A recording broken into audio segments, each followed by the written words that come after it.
कई बार हारा हुआ खेल हमको जिताए, और स्वयं हारने के बाद गुरुदेव पूरी अयोध्या में दौड़ दौड़ कर कहते थे कि मेरा भरत मेरे से भी अच्छा खेलने लगा, आज मेरे भरत ने मुझे खेल में परास्त कर दिया।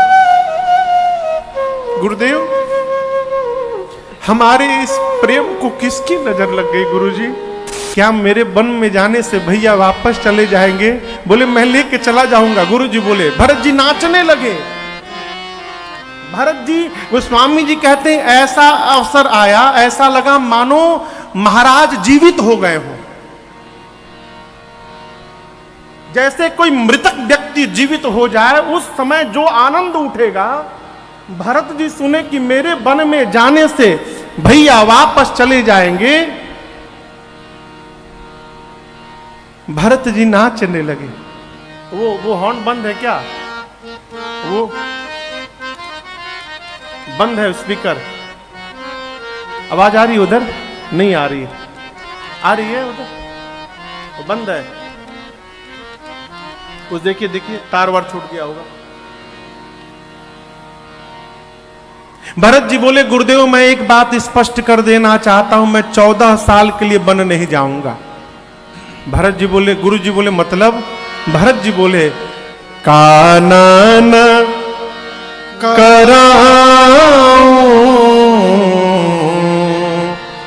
जन्म भरि बासु।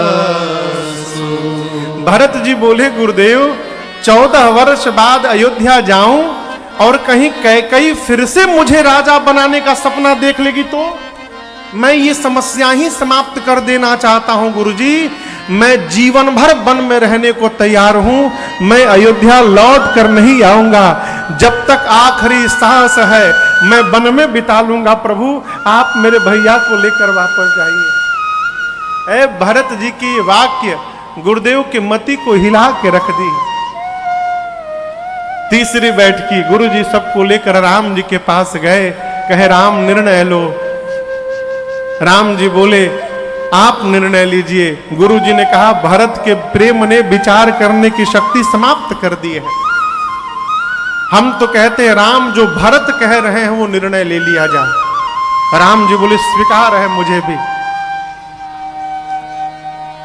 अब दर्शन करिए, जैसे राम जी बोले कि मैं भी वही करूंगा जो भरत जी कहेंगे, गुरु जी ने भरत जी से कहा भरत बेटा जो जो कहना है आज कह दो। ऐसा अवसर दोबारा जीवन में प्राप्त नहीं होगा। भैया कह दिए हैं जो आप कहेंगे वो राम जी करेंगे, जो कहना है आज कह दो। भरत जी खड़े भय हाथ जोड़कर राम जी के सामने बोले भैया आज तक मैंने आपके सन्मुख कुछ कहा नहीं है, मैं तो केवल आपको निहारता रहता हूं। महू स्नेह सकोच बस सन्मुख कहे न बै। प्रेम और संकोच के कारण आज तक आपके सामने मैंने कुछ नहीं कहा। दर्शन तृप्तन आज लगी प्रेम पिया से। आज तक मेरे नेत्र आपके दर्शन से तृप्त नहीं हो पाए, पहले ये तृप्त हो जाए तब न इसकी बारी प्रारंभ होगी। प्रभु आज तक यही तृप्त नहीं हो पाया, इसलिए इसको अवसर ही नहीं मिला। मैं कुछ बोला नहीं आज तक आपसे। आज गुरु जी ने कहा है बोलने के लिए। गुरुदेव मैं भैया से नहीं बोलना चाहता हूं, मैं यहां बैठी पूरी सभा से बोलना चाहता हूं। मैं अपने रघुनाथ जी के स्वभाव को ठीक से जानता हूं। मेरे भैया का स्वभाव है अपराधी पर भी क्रोध नहीं करते हैं। मैं तो इनका भाई हूं, ये अपराधी हूं पर कोह न काऊ, मैं जानू निज नाथ स्वभाव।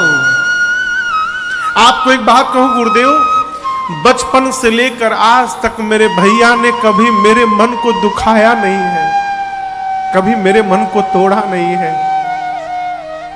हम एक बहुत भीतर की बात बताते हैं। हम लोग जब बचपन में खेलते थे गुरुजी ना, तो हमेशा खेल के समय लक्ष्मण को भैया अपने साथ रखते थे और हमसे कहते थे भरत तुम विरोधी दल में जाकर खड़े हो जाओ। मैं हाथ जोड़कर कहता था प्रभु मैं सपने में भी आपके विरोध में नहीं खड़ा हो सकता हूं, आप मुझे अपने विरोध में क्यों खड़ा करते हैं? तो कहते थे भरत जब तुम विरोधी दल में खड़े रहोगे ना तो अपने भरत को मैं देखता रहूंगा, अब मेरा भरत अपने राम भैया को देखता रहेगा, हम दोनों आमने सामने रहेंगे तो एक दूसरे को देखते रहेंगे।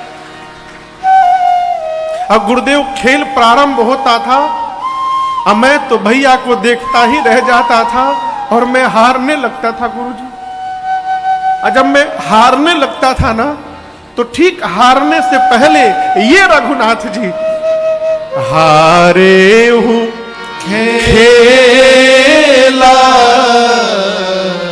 जीता वही मोह। इस पापी भरत को जिताने के लिए रघुनाथ जी स्वयं हार जाते थे।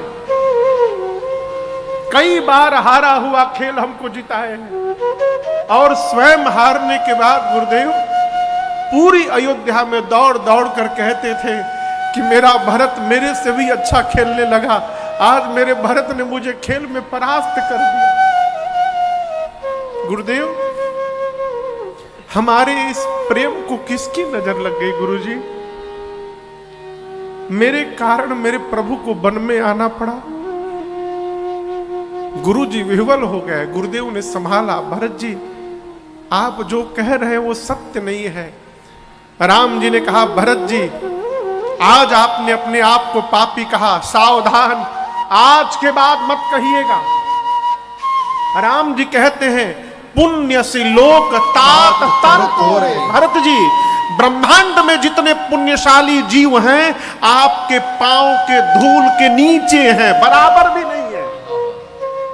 पुण्यशाली जीव आपके चरण के धूल के भी बराबर नहीं है। पुण्य से लोक तात तर तोरे।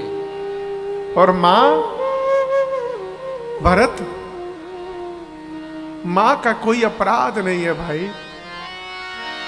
मेरी मां कैकई बैठी है, जो मेरी मां को दोष देगा वो व्यक्ति जीवन में कभी अपने घर में श्रेष्ठ की सेवा नहीं किया होगा, जो कभी साधु की सेवा नहीं किया होगा वो कहेगा मेरी मां कैकई का अपराध है।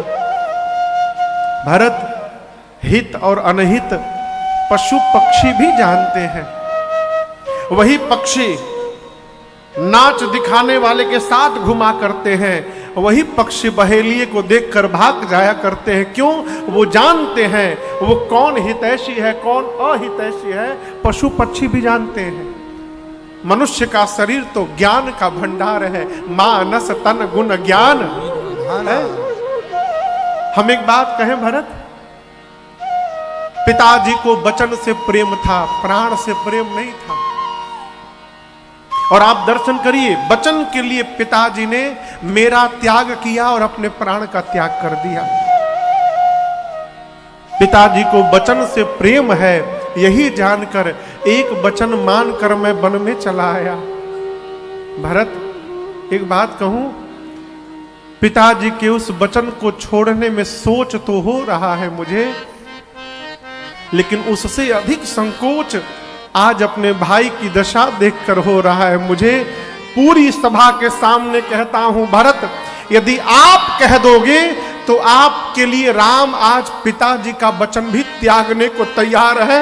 मैं पिताजी का वचन छोड़कर तुम्हारे साथ वापस चलूंगा, आप कह दो क्यों? जब राम जी ने ये बात कह दी भरत जी हिल गए पूरे भीतर से। मेरे लिए मेरे भैया बाबूजी का वचन छोड़ने को तैयार हो गए। बोले ना नाथ मैं नहीं कहूंगा। जेहि विधि प्रभु प्रसन्न मन हो, करुणा सागर कीजिए सो। प्रभु जैसे आपका मन प्रसन्न हो आप करें, आप जो आज्ञा देंगे हम पालन करेंगे। अई भरत जी इतना कहे थे, तब तक जनक जी महाराज चले आए। उनके दूतों ने आकर सूचना दी, राम जी गए। पूरे समाज को लेकर आए, उचित स्थान दिए। 4 दिन बीता। सीता जी की मां सुनैना जी गई कौशल्या जी के पास रात्रि में मिलने के लिए। कौशल्या जी ने बात बात में सुनैना जी से कहा, बहन आपसे एक प्रश्न पूछूं मैं? कहा कहिए। कौशल्या जी ने कहा, बहन घर को यदि प्रकाश की आवश्यकता हो तो कितने साधन हो सकते हैं प्रकाश के? सुनैना जी ने कहा 3 साधन हो सकते हैं, सूर्य, मणि और दीपक। सूर्य के प्रकाश से घर प्रकाशित हो सकता है, मणि के प्रकाश से और दीपक के प्रकाश से। कौशल्या जी ने कहा, बहन महाराज के जाने के साथ ही सूर्य वंश का सूर्य डूब गया, मेरे कुल का सूर्य डूब चुका है। रघुवंश के मणि राम है, मेरे घर का मणि घर छोड़कर वन में आकर बैठ गया है। अब मेरे घर को प्रकाश देने के लिए केवल एक दीपक बचा है। सुनैना जी ने पूछा, वो दीपक कौन है? कौशल्या जी बोली, मुझे भी पता नहीं था, लेकिन प्राण छोड़ने के पहले महाराज ने मुझसे कहा था, कौशल्या एक बात कहता हूं, जाने हूं सदा भरत कुल दीपा। बार बार मोहि कहे महीपा, जाने हूं सदा भरत कुल दीपा। महाराज ने बताया था, कौशल्या ये जो भरत है ना, ये भरत ही हमारे कुल का दीपक है। और आज मुझे भय लग रहा है कि राम के वियोग रूपी हवा के आगे कहीं मेरे कुल का दीपक ये बुझ न जाए। यदि राम भरत को अपने साथ नहीं रखेंगे तो भरत प्राण का त्याग कर देगा। और मुझे अपने राम की चिंता नहीं है, मुझे अपने पुत्र भरत की चिंता है। ये कौन कह रहा है? ये राम की मां कह रही है, कौशल्या, कि मुझे राम की चिंता नहीं है, मोरे सोच भरत कर भारी, मुझे भरत की चिंता है। सुनैना जी ने समझाया, आप चिंता ना करिए, ये जो कुछ भी घटना घटी है श्री याज्ञवल्क्य ऋषि ने हम लोगों को पहले ही बता दिया था। जाते समय सीता जी को लेकर गई। जनक जी ने सीता जी को देखा, खूब लाड़ लड़ाया, दुलार किया। रात्रि में सुनैना जी ने जनक जी से कहा, कौशल्या जी कह रही थी आप राम जी से कहिए लक्ष्मण को छोड़ के भरत को रख ले। जनक जी ने कहा, चिंता न करिए देवी, जितना दोनों भाइयों को राम भरत जी को मैं जानता हूं, भरत जी वही करेंगे जो उनके भैया राम कहेंगे, आप चिंता न करिए।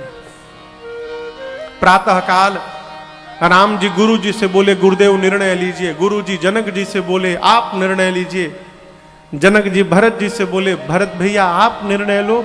भरत जी बोले, बाबूजी चले गए, आप पिता के समान हैं, गुरु जी भगवान के समान हैं, आप लोगों के रहते मैं निर्णय लूंगा उचित लगेगा, आप लोग निर्णय लीजिए। चौथी बैठकी अब प्रारंभ हुई। गुरु जी सबको लेकर राम जी के पास गए। बोले, राम कोई निर्णय नहीं ले रहा है, आप निर्णय ले लो। राम जी बोले, आपके चरणों की सौगंध लेता हूं गुरुदेव, आप और जनक जी जो आज्ञा देंगे राम उसी का पालन करेगा, आप लोग बड़े हैं, निर्णय लीजिए। सब एक दूसरे के सिर पे टालने लगे। कोई जब निर्णय नहीं लिया तो भरत भैया खड़े होकर बोले, भैया हम बताएं हम क्या चाहते हैं। राम जी बोले, कहो क्या चाहते हो। भरत जी बोले, जहां नाथ रख दोगे, जहां नाथ रख दोगे, आप जब तक नहीं कहिएगा वहीं मैं रहूंगा। जहां ले चलोगे वहीं मैं चलूंगा। जहां ले चलोगे वहीं मैं चलूंगा। जहां नाथ रख दोगे, जहां नाथ रख दोगे वहीं मैं रहूंगा। जहां ले चलोगे वहीं मैं चलूंगा। जहां ले चलोगे वहीं मैं चलूंगा। ये जीवन समर्पित शरण में तुम्हारे, तुम ही मेरे सर्वस्व, तुम ही प्राण प्यारे। ये जीवन समर्पित शरण में तुम्हारे, तुम ही मेरे सर्वस्व, तुम ही प्राण प्यारे। तुम्हें छोड़ कर ना, तुम्हें छोड़ कर ना मैं किससे कहूँगा।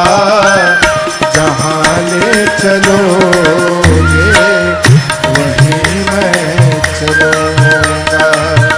जहाँ ले चलोगे वहीं मैं चलूँगा।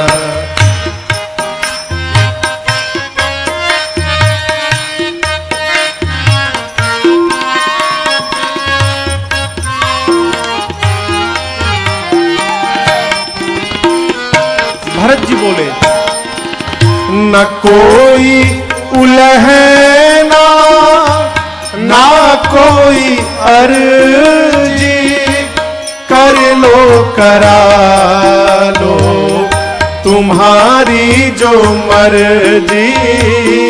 न कोई उलहना ना कोई अर्जी, कर लो करा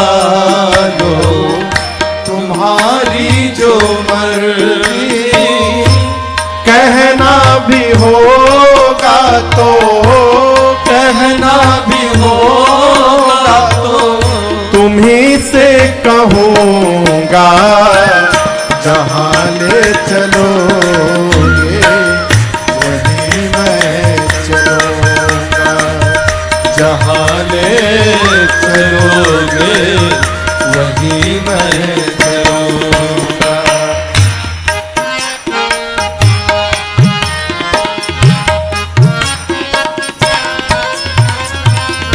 तुम्हारे ही दिन है, तुम्हारी ही रातें, तुम्हारे ही दिन है, तुम्हारी ही रातें। कृपानाथ सब कुछ है तुम्हारी कृपा से। कृपानाथ सब कुछ है तुम्हारी कृपा से।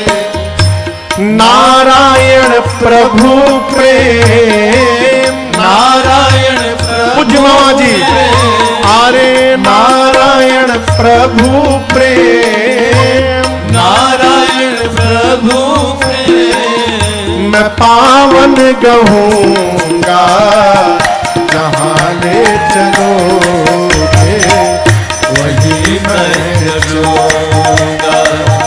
जहाँ ले चलोगे जहाँ नाथ रख दोगे, जहाँ नाथ रख दोगे, वहीं मैं रहूँगा। जहाँ ले चलोगे वहीं मैं चलूँगा, जहाँ ले चलोगे वहीं मैं चलूँगा, जहाँ ले चलोगे वहीं मैं चलूँगा। क्या बोले भरत जी? यहां दर्शन करिए। भरत जी कहते, प्रभु मैं आपकी सेवा करना चाहता हूं। कैसी? राम जी बोले कैसी सेवा करना चाहते हैं? भरत जी कहते, प्रभु अज्ञान सम न सुसाहिब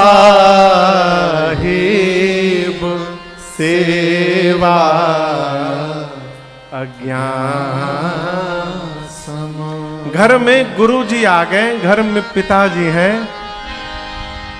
सवेरे शाम 4 घंटा पिताजी का पांव दबाना ये सेवा नहीं है, ये कर्तव्य है आपका, सेवा नहीं है। अच्छा आप बताओ, रोज 4 घंटा पिताजी का पांव दबावे राजेश भैया, अब बात एको न माने, बाबूजी के पांव की सेवा करे रोज 4 घंटा और बाबूजी की एक भी बात न माने, ये कौन सी सेवा है हो? श्रेष्ठ की सबसे बड़ी सेवा है श्रेष्ठ की आज्ञा का पालन करना।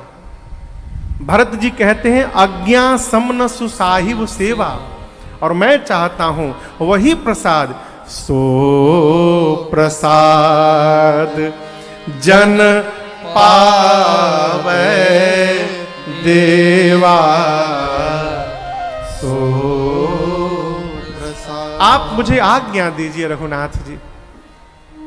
राम जी भरत जी को पास में बिठाएं, कहें भरत आप तो पिताजी के सत्य को जानते हैं, पिताजी के प्रेम को जानते हैं, आप अपना धर्म जानते हैं, आप राम का भी धर्म जानते हैं, और आप रघुवंश की रीति को भी जानते हैं। जानहु तात तरनिकुल, तरनिकुल यानी सूर्यवंश रीति, सूर्यवंश की रीति आप लोग जानते हैं।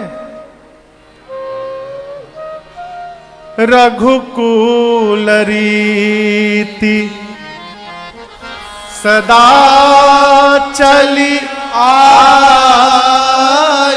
यही सूर्यवंश की रीति है। क्या? प्राण जाई बरु बचन न जाई। राम जी बोले भरत जी आप अपने घर की इस रीति को ठीक से जानते हैं। हम तो कहते हैं भरत जी आप अपने धर्म का पालन करिए और मुझसे मेरे धर्म का पालन करा दीजिए। भरत जी बोले भैया तीर्थराज प्रयाग में धर्म मिल रहा था, मैं छोड़ के चला आया हूं। मैं केवल एक ही धर्म जानता हूं कि भरत के लिए एक ही धर्म है कि जीवन की आखिरी सांस तक अपने भैया की आज्ञा का पालन करते रहना है। प्रभु इसके अलावा मेरे जीवन का दूसरा कोई धर्म नहीं है, आप आज्ञा दीजिए क्या करना है। राम जी देखे कि लगता है मुझे ही कहना पड़ेगा, तो राम जी ने कहा भाई मैं जानता हूं कि आप कोमल हैं, उसके बाद भी कठोर कहने जा रहा हूं, क्षमा करिएगा। आप यही चाहते हैं कि मैं कहूं तो मैं कह रहा हूं। चलिए हम दोनों भाई मिलके आज बंटवारा कर लेते हैं। बंटवारा शब्द सुनते भरत जी कांप गए, कहे भैया अयोध्या की संपत्ति को आप ठोकर मार के वन में चले आए, मुझे प्राप्त हो रहा था, मैं भी ठोकर मार के आपके पास वन में आ गया हूं और आप मुझसे बंटवारा की बात करते हैं, संपत्ति बांटेंगे आप मुझसे।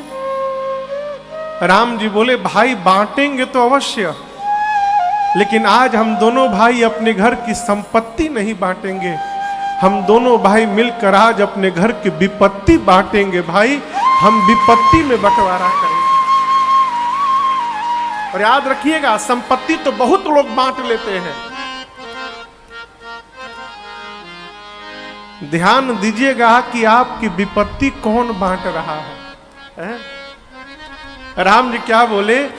बांटी विपत्ति सबहि मोहि भाई, तुम ही अवधि भरी बड़ी कठिनाई।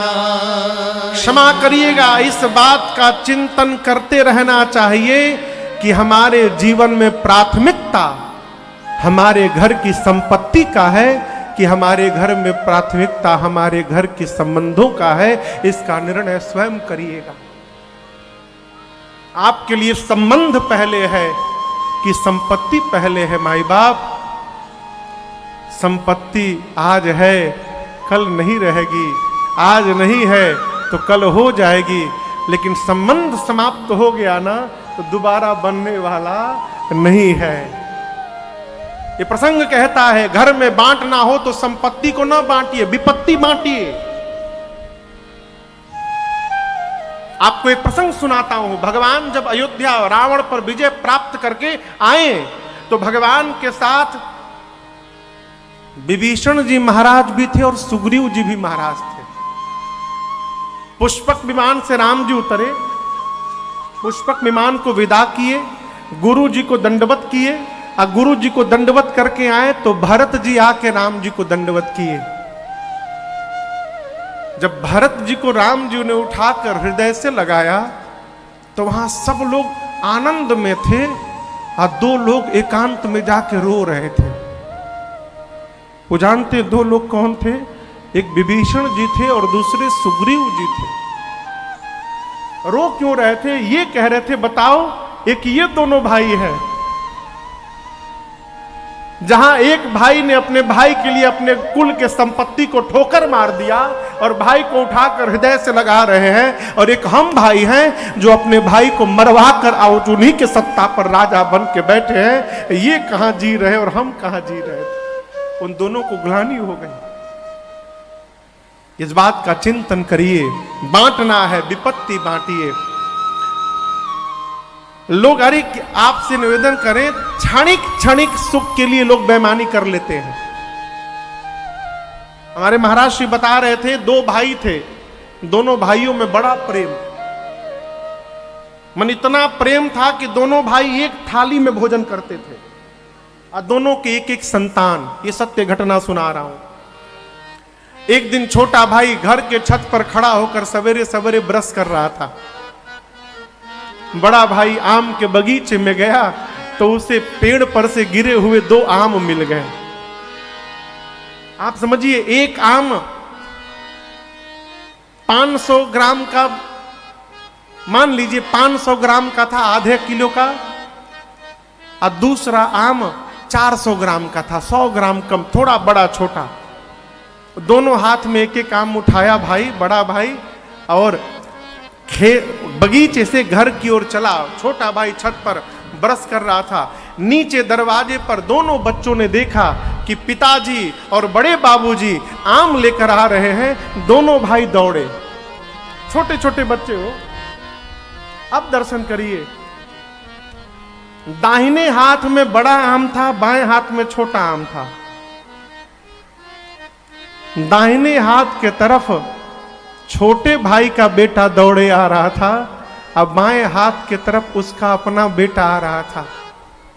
आम लेके जा रहा है, बच्चों को देखा, आम को देखा, इधर बड़ा है इधर छोटा है, ऐसे दूंगा तो बड़का आम भाई के बेटे को चला जाएगा, अब मेरे बेटे को छोटका आम जाएगा। आम देते समय उसने हाथ ऐसे कर लिया। अब आप ये सत्य घटना सुना रहा हूं आपको। आम जब देने की बारी आई उसने हाथ ऐसे कर लिया।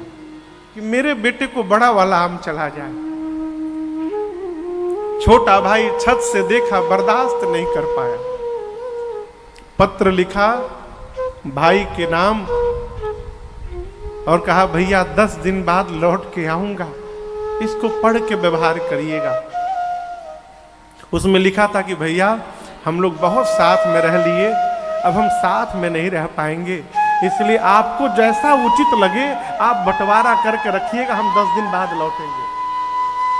10 दिन बाद लौटा, बड़ा भाई रोता रह गया, कारण बताओ, बताया नहीं उसने, बोला नहीं रहना, अलग हो गया। अब आप कल्पना करिए 100 ग्राम आम के चलते जन्म जन्म का संबंध हमारा समाप्त हो रहा है, हम वहां जी रहे हैं आजकल। इसकी प्राथमिकता बनाइए माई बाप। हमारे जीवन में प्राथमिकता संबंधों का है कि संपत्ति का है। राम जी ने कहा हम विपत्ति बांटेंगे, संपत्ति नहीं। कैसे? 14 वर्ष मैं वन में रहूंगा और 14 वर्ष भरत जाके अयोध्या में रहेंगे। भरत जी चरणों में दंडवत किए, कहे प्रभु हम अभिषेक की सामग्री लाए हैं। राम जी बोले अत्रि मुनि जहां बोले वहां रख दो। आप जब चित्रकूट से नंदीग्राम जाएंगे, बांदा, आज भी बांदा रास्ता है, तो मार्ग में कुआं पड़ता है जिसका नाम है भरतकूप। अत्रि मुनि जाकर राज्याभिषेक की पूरी सामग्री इस कूप में रखवाएं और कहें भरत जी आज के बाद इस कूप का नाम भरतकूप पड़ेगा, और जो भी मनुष्य इस कुएं के जल को एक बार भी अपने ऊपर छिड़क मात्र लेगा, उसे धरती के समस्त तीर्थों में स्नान करने का फल स्वतः प्राप्त हो जाएगा। ये इस कूप की महिमा होगी। वो कूप आज भी है। रमन बाबू आए का? जय जय जय, आओ इधर आओ, इधर आओ, आगे आओ, आगे आओ।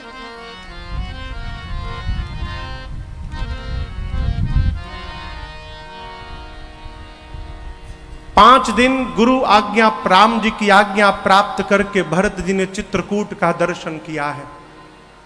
उसके बाद छठे दिन आज विदाई का दिन है। ये 5वीं बैठकी है, अंतिम बैठकी चित्रकूट की। और आप दर्शन करिए, गोस्वामी जी कहते हैं सारे लोग बैठे हुए हैं, सभी लोग। राम जी भी सिर नीचे करके बैठे हैं। क्यों? कैसे भरत जी से कहें कि भरत जी आप चले जाइए। और यहां एक निवेदन करूं आपसे, यदि आपके बड़े को आपसे कोई बात कहने में संकोच हो रहा है, तो बड़े के कहने की प्रतीक्षा न करिए। यदि आप समझ जा रहे हैं तो उनके बिना कहे उस व्यवहार को पूर्ण करिए, ये धर्म कहता। राम जी को कहने में संकोच हो रहा था, तो भरत जी ने स्वयं जाकर कहा, राम जी से उठकर प्रभु अब गोसाई मोहि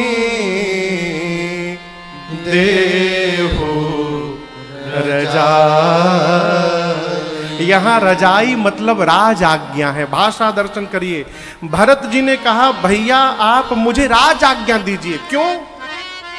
भाई बनकर कहिएगा, हो सकता है प्रेम में जाने में विलंब करूं, परंतु जब राजा बनकर के आज्ञा दे दीजिएगा तो उसका पालन करना मेरा कर्तव्य हो जाएगा, मैं तुरंत चला जाऊंगा। अब गोसाई मोहि देहु रजाई, किस लिए? सेवं अवध अवधि भरी जाई। अवधि यानी 14 वर्षों तक श्री अवध की जाकर मैं सेवा कर सकूं, इसके लिए मुझे आज्ञा दीजिए। राम जी उठकर हृदय से लगाए। यहां पर राम जी ने शिक्षण दिया है। एक ये दोहा है, इसको हम लोग बचपन में पढ़े विद्यालय में, लेकिन इसका अर्थ अब जाके समझ में आया। राम जी बोले भरत आप मुखिया बन के जा रहे हैं। अब मुखिया का स्वभाव मुख जैसा होना चाहिए। मुखिया मुख सो चाहिए, खान पान कहूँ एक, पालई पोसई सकल अंग, तुलसी सहित विवेक। गुरुदेव राम जी ने कहा, भरत आप मुखिया हैं, मुख का स्वभाव मुख जैसा। क्या स्वभाव? आप दर्शन करिए, दाहिने हाथ और बाएं हाथ में सबसे अधिक मेहनत कौन करता है? कहिए, दाहिना हाथ। परंतु मुख भोजन लेता है तो मुख कदापि चिंतन नहीं करता कि दाहिना हाथ अधिक मेहनत करता है तो उसको अधिक विटामिन प्रोटीन दिया जाए, बाएं को कम दिया जाए ना। मुख भोजन लेता है तो सिर से लेकर पांव तक सभी अंगों का एक समान पोषण करता है। राम जी कहते हैं, भाई मुखिया को मुख जैसा होना चाहिए। घर के मुखिया को घर के सदस्यों में भेदभाव नहीं करना चाहिए, उसको सबका एक समान पोषण करना चाहिए। दूसरी बात, हाथ में चोट लग जाए, हाथ यहां झूल जाता है, लटक जाता है, काम करना बंद। पांव में चोट लग जाए तो पांव चलना बंद कर देता है। आंख में चोट लग जाए तो आंखें देखना बंद करती है। लेकिन दर्शन करिएगा, मुख जल जाए, कट जाए, घाव हो जाए, लेकिन मुख अपना काम बंद करने वाला नहीं है। क्यों?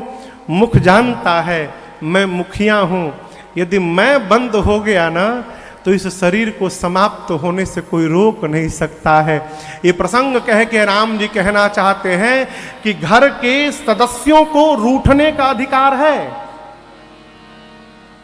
घर के जो मेंबर हैं उनको रूठने का अधिकार है, परंतु घर के मुखिया को रूठने का कोई अधिकार नहीं है। छोटा रूठेगा, बड़ा मना लेगा, जब बड़ा ही रूठ जाएगा तो कौन मनाएगा हो। राम जी नाना प्रकार से उपदेश किए, भरत जी कुछ चिन्ह चाहते हैं। और यहां दर्शन करिए, राम जी वन में नंगे पांव गए थे।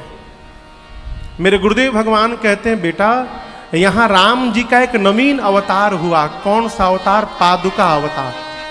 भरत जी को देने के लिए भगवान ने अपने आप को ही पादुका के रूप में परिवर्तित करके दिया। बाबा कहते हैं, प्रभु कर कृपा पावरे देने, प्रभु कर कृपा पावरी दीने, सादर भरत शीस धरे ले, सादर भरत शीस धरि भरत मुदित अवलंबन हेते, भारत मुदित अवलंबन हेते, अस सुख जस सिया राम रहेते, अस सुख जस सिया राम रहेते, अस सुख जस सिया राम रहेते। प्रभु ने पादुकाओं को दिया। भरत जी को लगा मानो पादुकाओं के रूप में स्वयं श्री सीताराम जी ही उनके साथ जा रहे हो। सिरोधार्य किया है। राम जी दोनों समाज को यथा योग्य दंड प्रणाम आशीर्वाद करके विदा किए हैं।